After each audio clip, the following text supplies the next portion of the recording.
So good morning everyone. I am Jasmine A. Sumoroy and I'm going to discuss the Mangyan tribe. So Mangyan, they are the people from the place in Mindoro. So, the Mangyan term comes from two words. Mang, which means people, and Yan, which means place. So it literally means people from the place in Mindoro. So they are most known for preserving their traditional culture, especially the Surat Mangyan script and the Ambahan poetry. So the Surat Mangyan is the traditional writing system of the Mangyan groups in Mindoro, especially the Hanuno and the Buhid Mangyan. It is an old script nga nag-exist even before the Spanish colonizer nga naabot diri sa Philippines. So instead of paper, they often using bamboo and a small knife to carve letters. So the Ambahan poetry is their traditional Mangyan poem, mostly nga nagpractice ani nga poem is the Hanuno Mangyan. So it has 7 syllables in each line. So the last sounds of the lines kay naga-follow siya og pattern para easy to read, and at the same time the poem can be read like a song or a chant. So their location. The Hanuno Mangyan or most of the Mangyans live in the mountains and forest areas of Mindoro. So the Alangan Mangyan mostly live at the foot of Mount Halcon. The Mount Halcon kay located ni siya sa Oriental Mindoro. The Bangon Mangyan live near the edge of the Bungabon River. So Mindoro ra gyapon siya na located, and the Hanuno Mangyan and the Buhid are from the southern Mindoro, while ang Irayan is the northern part of Mindoro. So let's go on to the Hanuno Mangyan. So the Hanuno Mangyan is one of the 8 Mangyan groups, and they live in the southern Mindoro. So they practice wheat farming, kaingin. So the kaingin is a traditional farming method where the people cut trees and plants, then ilang sunugon to clear the land para tamnan na po nila og mga crops such as bananas and ginger. So let's go on to the Kamangyan vlogger. So I know some of you kaila mo ani niya kay she's a content creator and a vlogger. So siya kay yung gina-promote ang daily life and culture sa Mangyan. So a content creator who entertains and adds a personal voice, so giving visibility to Mangyan identity to a wider audience. So next is si Elias. So I know some of you kay lagit mo ni Elias. So she is a Hanuno Mangyan. Silang duha is Hanuno Mangyan sila na kuan. So si Elias, he is a Hanuno Mangyan pod. So kanang famous pod ni siya kay part po siya sa isa ka band nga which is ang alat is the Kalumad Band. So next is their clothing. So male clothing. So the male clothing, the upper garment is called balukas. So the balukas is their shirt. So shirt ni nila. So the lower garment the lower garment of male is called baag or loincloth, pero pare-pareha rin ni siya sa bahag sa bitaw, like ang uban nga tribe is ang tawag sila is bahag, but sa Mangyan is baag ang ilaang tawag. So let's go on to the female clothing. So the upper garment of a female is called lambong, and the lower garment of the female called ramid. So pare-pareha rin ni siya sa uban no, ang pero lahi lang silang term. Kung ano ni siya, short skirt nga mo ilang suoton. So, the accessories. Let's go on to the accessories. So, the accessories called ugot. So, it's a special long-bedded necklace worn by the Mangyans. So, both men and women nga Mangyan kay pareho sila nga nagsuot ani nga necklaces and bracelets. And it is called ugot. So, the subgroups of Mangyan. So, subgroups of Mangyan.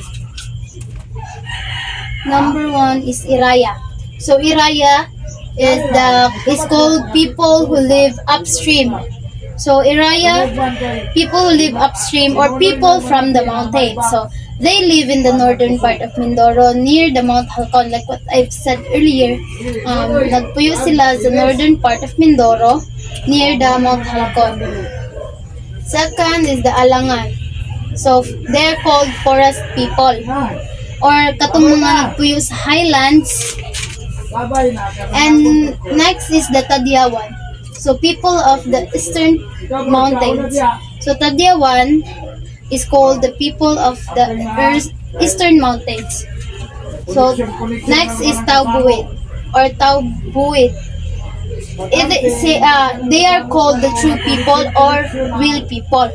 Nganong gitawag sila na? So, gitawag sila true people because sila ang most traditional and isolated Mangyan groups among of the other subgroups sa mga Mangyan. So, the Taubuid are the most traditional and isolated groups, Mangyan groups, among the other Mangyan groups. So, the Bangon, people who rise early or river people. So, because river people sila because nga nagpuyo sila near sa mga rivers such as the Bungabon River. So, next is the religion. So, religions. Nag-practice sila og animism. So, a belief that natural objects possess a soul or spirit. So, like what other tribe nag-practice po sila aning animism nga religion. So, nagasimba sila og mga lang ginatuwa ng mga ang nature nga na ay mga spiritual spirits. So, the animism nagasimba sila mga bato, mga kahoy, mga rivers, anak. So, next is Christianity. So, around 10% population of Mangyan kay nag-embrace na sa Christianity. So, sa Mangyan kay mga Christians po di sila. So, dili jud 10% of the Mangyans kay nag-practice po yung Christianity ay nagakuan sila sa religion ng Christianity. Next is the language. So, language. Sa Iraya, for example, I can give you example of language of Iraya. So, Iraya is, example language of Iraya is Pirani. So, or how much is this? And the Alangan, iyo means yes. And the Tadyawan, mabak ka or how are you? The Taubuid, makaatag ku ikaw nin paray, or it means I can give you the rice. And the Buhid, salamat or thank you. So, let's go on to their livelihood. So, livelihood farming. So, Mangyans are mainly subsistence agriculturalist, planting sweet potato, rice, and taro. So, naga-plant sila mga rice, sweet potatoes, and taro, and bananas. So, let's go on to the hunting. So, they also hunt or catch wild animals like pigs and small animals.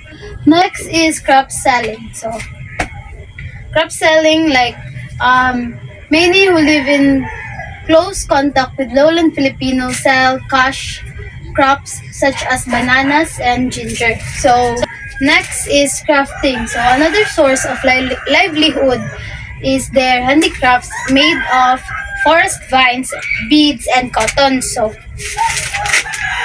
crafting, kay they make handicrafts from the vines, forest vines, and beads and cottons.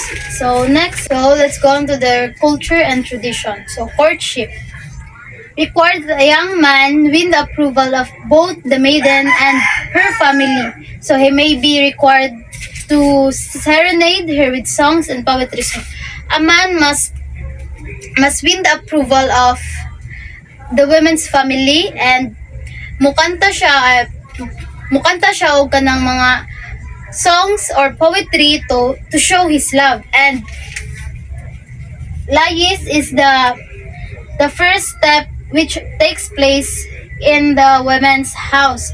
So layis, it means pamalayi. Next is monogamy. So monogamy is the general rule, but polygyny and polyandry are allowed with consent of the first spouse. So ang monogamy are people marrying only one person. But having more than one spouse, polygyny or polyandry is allowed if ang asawa or ang unang asawa kay mo agree or musugot or musugot.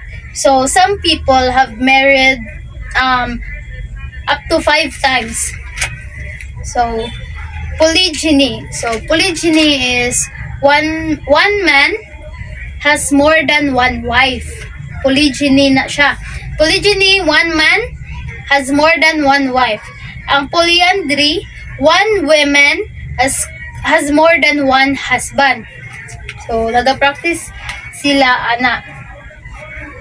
So next is marriage. So child marriages are practiced in Samangyan groups, as well as marriages arranged by families of a young woman and a young man.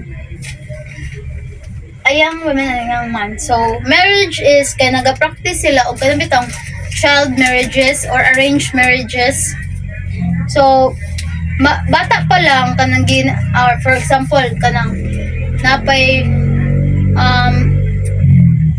putang talang kuan 14 years old ang bata, ang duha ka bata. So gi-arrange na sila ang kuan ginikanan para gi-arrange sila para makasal silang duha.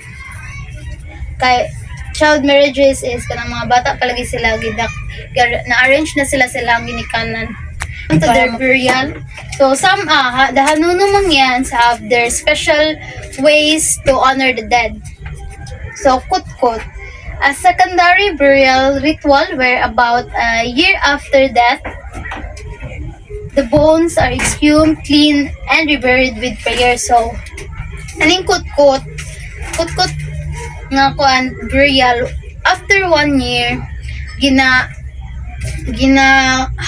hukay nila or hukayon nila ang gilubngan sa ila ang katong namatay ng family members, and ilang kauntong mga bones nga bilin, and ila atong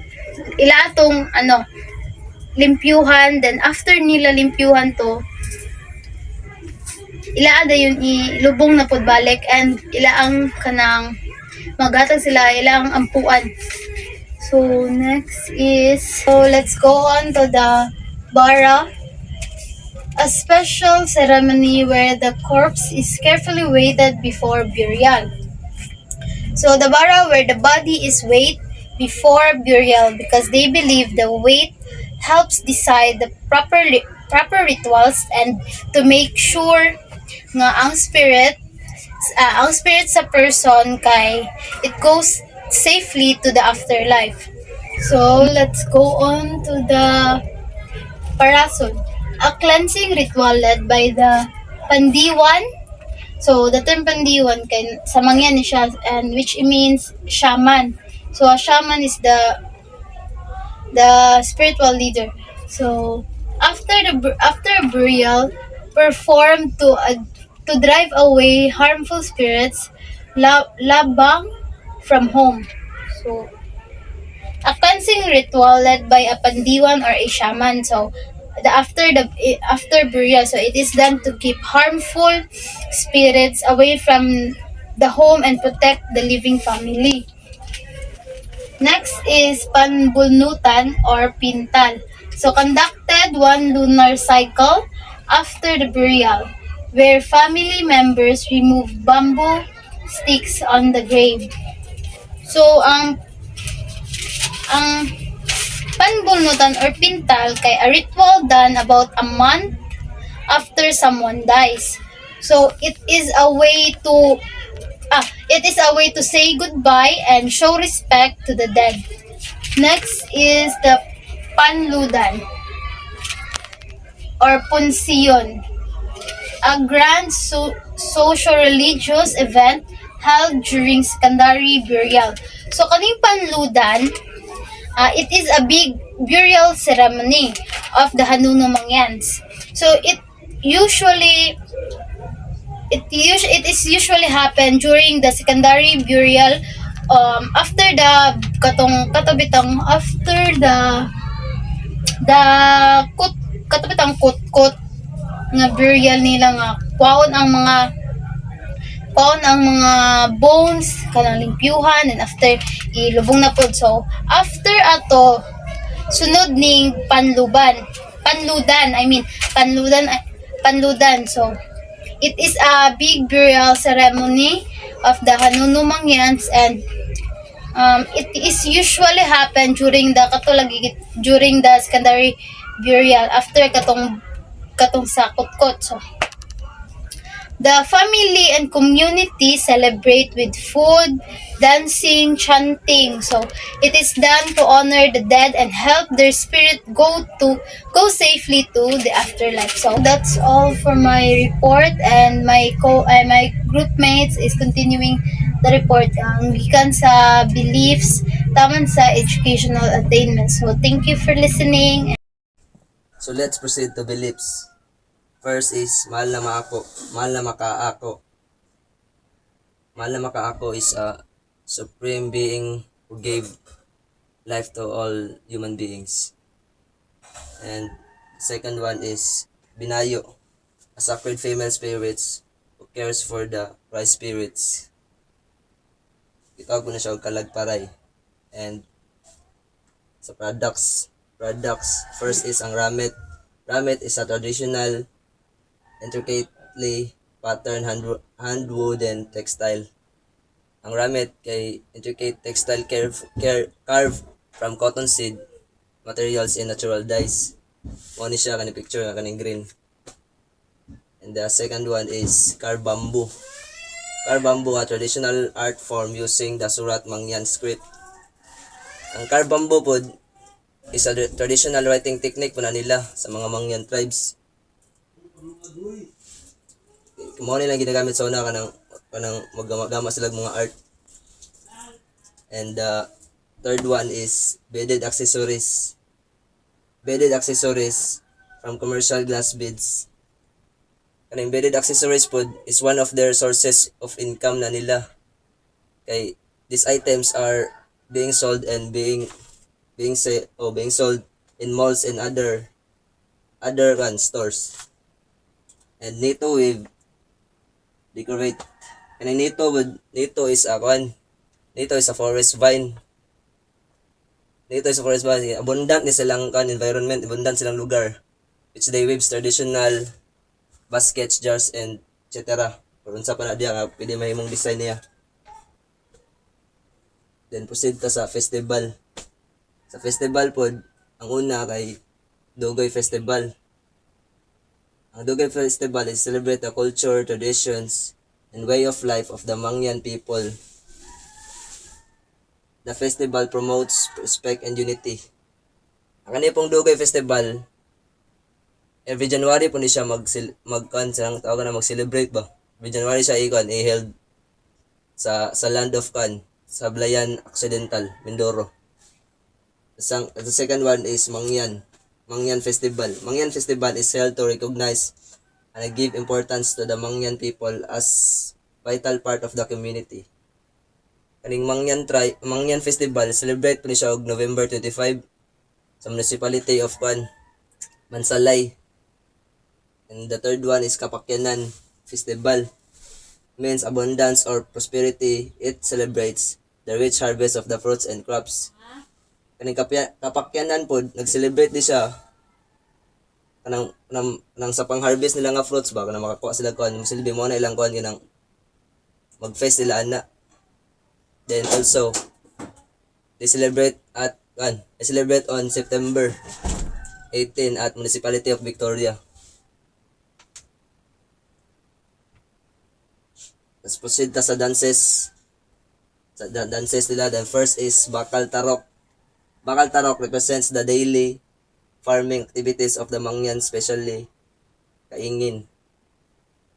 Bakal Tarok is kanang mag-dance sila, mag-represent sila sa ilang kanang livelihood ba kanang like farming or sa panadiya nga nila nga angay nilang ng pangwarta nila or pang-income nila. Next is Tarok. Tarok, a lively and energetic dance that express the joy, unity, and strong spirit of Mangyan. Tarok is i-represent nila kung nasa like gatherings kanang mag-birthday guro na kay gibutang man diri nga energetic dance. Silbi dagan jud ni sila. Like gatherings gid ana. Then the next one is Tayok performed by the Buhid Mangyan. Often during celebration, it shows respect for traditions, cooperations, and the simple lifestyle of the community. Ako ni pod kay i-perform po nila para mag-show sila og respect sa tradition nila. Para sa mga simple lifestyle, para sa lang lugar nga simple ra kayo. Which is ang Mangyan tribe. Let's proceed to musical instrument. First is Git-Git, a bowed string instrument. Uses storytelling, rituals, and entertainment.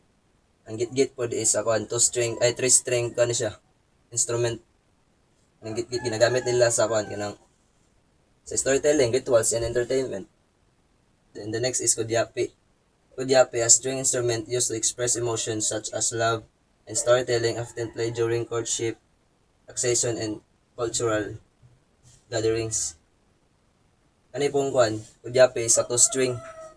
2-string na siya din. Ginagamit na siya during sa nagoroy ka ng nila, kanang storytelling, then ka ng courtship, kanang magsipan sila, then cultural gatherings. The next is Bangsi. Bangsi is a external fight float. It belongs to Mangyan. Sila yun na nag-iya ani kaning Bangsi. The next is percussion. First is kalutang. Kalutang a pair of percussion. Sila kanang i-hit sila each other in the different and specific nilang angle para makaproduce sila og pitch. The next is agong.